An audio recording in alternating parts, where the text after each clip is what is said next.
Breakup sad story. आज हम बात करेंगे एक लड़का और एक लड़की की। लड़का का नाम नीरज है और लड़की का नाम आरुषि है। दोनों के बीच में कैसे दूरियां हुई ये आपको हम बताएंगे इस वीडियो के जरिए। चलिए शुरू करते हैं बिना बच्चों दिए। ये बात है सितंबर 2018 के वक्त की, जब मेरी और आरुषि की बातें बहुत कम होने लगी थी।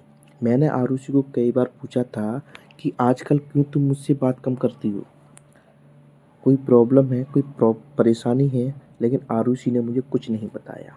फिर एक दिन रात को 11:30 बजे आरुषि की याद आ रही थी मुझे, तो मैंने सोचा क्यों ना उससे बात कर लूँ।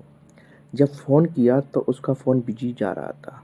मुझे बड़ी हैरानी हुई कि इस समय उसका फ़ोन बिजी क्यों है। मैंने 2-3 बार ट्राई किया, लेकिन फिर भी बिजी था। थोड़ी देर बाद आरुषि का फ़ोन आ गया और उसने कहा कि उसकी फ्रेंड नेहा का फ़ोन था। मैंने भी सोच लिया यार चलो नेहा का फ़ोन आया है, कोई बात नहीं है, चल रही होगी फ्रेंड में बातें।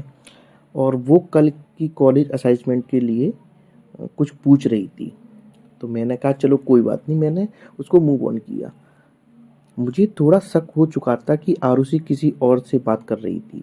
इसी तरह 1 महीना बीत गया और उस 1 महीने में आरुषि मुझसे बहुत कम बातें करने लगी थी। ये बात मुझे खटकने लगी थी। एक दिन मैं मार्केट में बहुत किसी काम से गया हुआ था, तो मैंने सोचा कि यार चलो अपने फ्रेंडों के साथ घूमने के लिए चलते हैं।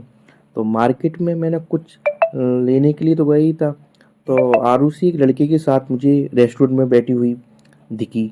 मेरा शक यकीन में बदल गया। मैंने कि यार भैंचोद, ये क्या बकचोदी है बताओ।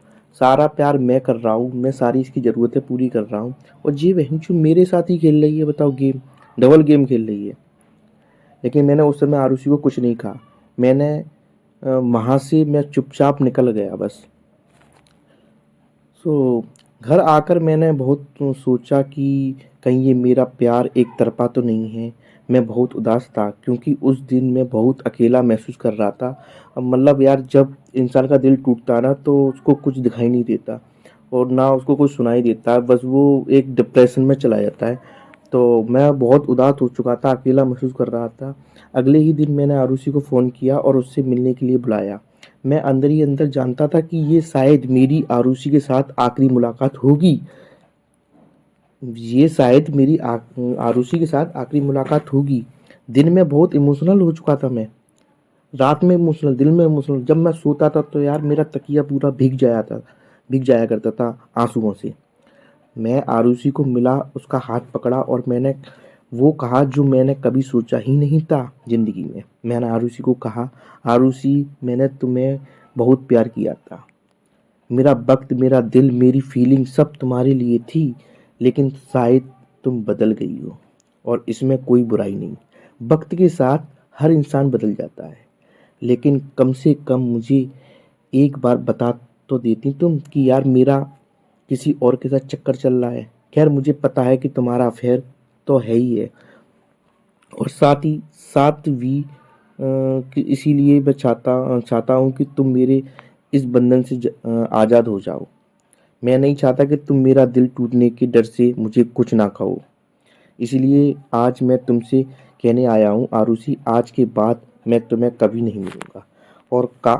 और हाँ, मैं तुम्हारी ज़िंदगी के लिए शुभकामनाएँ देता हूँ और चाहता हूँ कि तुम ज़िंदगी में हमेशा खुश रहो। आरुषि बिना कुछ बोले मेरी बातें सुन रही थी। शायद उसे भी पता था कि मुझे उसके अफेयर के बारे में पता चल चुका है। उसकी आंखें नम थीं, लेकिन अब मुझे कोई फ़र्क नहीं पड़ रहा था। आई एम सो सॉरी, मुझे क्या फ़र्क पड़ता है, घंटा फ़र्क पड़ता है उसलिए कि जो लड़की मेरी ज़िंदगी के लौंडे लगा चुकी है, मैं उसको क्यों, मुझे फ़र्क पड़ेगा। ब्रेकअप के बाद मैंने क्या सीखा यार, ब्रेकअप के बाद मैंने ज़िंदगी में बस एक ही चीज़ सीखी।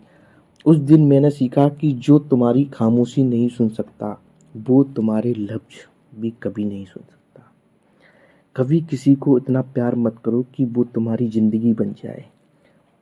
उसके जाने के बाद जीना बहुत मुश्किल हो जाता है। प्यार ज़िंदगी में सिर्फ़ एक बार होता है, और इसीलिए बड़ी सावधानी से अपना लाइफ़ पार्टनर चुनिए।